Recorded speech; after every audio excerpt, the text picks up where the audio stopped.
आज बसंत पंचमी है, तो सरस्वती माता के साथ ही उनको नमन करके श्री सरस्वती नमः, नॉलेज के हमारे गुरु ओम श्री गुरुवे नमः।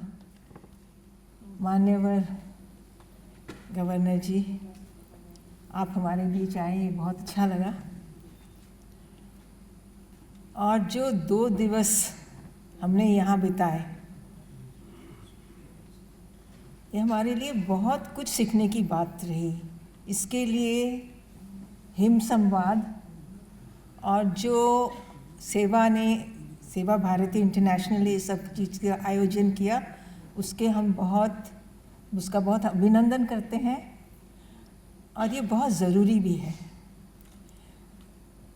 इसमें 2 दिन के हमको इतना कुछ मिला कि, और आज सरस्वती माता को भी याद करना, ज्ञान बहुत मिला है। पर इसमें मुझे जो लगता है कि मोटी मोटी बातें जो हमको ले जानी चाहिए हमारे साथ, वो ये है कि SDG गोल्स तो ठीक है, अभी भारत का जो स्कोर है SDG गोल में 115 है 162 कंट्रीज़ में, काफ़ी पीछे हैं। पर मुझे खुशी होती है क्योंकि मैं हिमाचल प्रदेश से हूँ कि भारत में सबसे अच्छा स्कोर हिमाचल प्रदेश और केरला का है 69 पे, और उत्तराखंड इतना पीछे नहीं है, 62 है।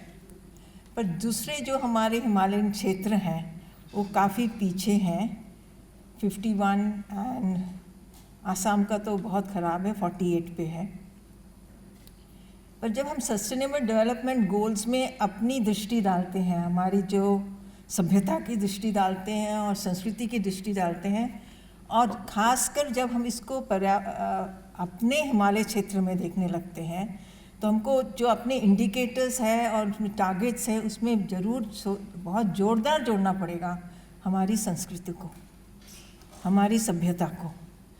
क्योंकि अगर ये जो कार्बन फुटप्रिंट को कोई डायरेक्शन दे, और अगर ग्लोबलाइजेशन से जो हानियाँ हुई हैं उसे हम कम कर पाएँ, तो मुझे लगता है कि the direction will be set by India and China, both fast growing economic countries. तो हमारी क्या क्या स्ट्रेंथ है उसको ज़रूर हम आके लेके चलें। सभ्यता संस्कृति में हमारा एक बहुत बड़ा आध्यात्मिक स्ट्रेंथ है, और उस आध्यात्मिक स्ट्रेंथ को हम ना भूलें, क्योंकि आध्यात्मिकता से हमारे अंदर इतनी ज़्यादा अपनी प्रसन्नता हो जाती है कि हमारे जो बाहरी नीड्स होते हैं अपने आप ही कम हो जाते हैं। We become so free of things outside, so much fulfilled within, कि ये बात हमारे सारी जो भी हम SDG गोल्स की बात करें, किसी के साथ भी बात करें, इसको एक सूत्रधारा जैसे अंदर रखने की ज़रूरत है। उसको हमारे अंदर इट्स इन आवर DNA, पर उसको हम बार बार याद नहीं करते। एक बात जो बहुत लोगों से सुनी आज और समझ में भी आई, कि ये जो SDG गोल है, ये has to become the people's movement. अगर पीपल्स मूवमेंट करना है तो मार्कंडेय साहब ने आज बताया कि इसको हमको बहुत बड़ा अवेयरनेस प्रोग्राम बनाना पड़ेगा, mass awareness, because of all the things that are affecting the Himalayas. एक तो प्रकृति है, प्रकृति तो अपना क्लाइमेट चेंज, वार्मिंग सब कुछ हो रहा है, उसमें से भी हमने काफ़ी हानि हमने ही की है, मनुष्य ने ही की है। पर इसने जिन्होंने खराब किया वो भी मनुष्य है, और उसको ठीक करने वाला भी मनुष्य ही होगा।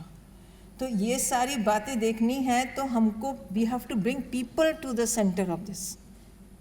जब तक हम पीपल सेंट्रिक नहीं करेंगे, तब तक ये हम लोग शायद इतना अपने आप को सक्सेसफुल नहीं बना पाएंगे इन द एंगल ऑफ आ सभ्यता एंड संस्कृति।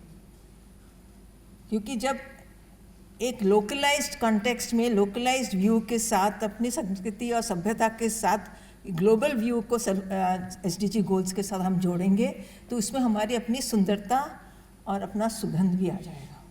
इसलिए अवेयरनेस करके लोगों को बहुत आगे लाने की बहुत ज़रूरत है। और क्योंकि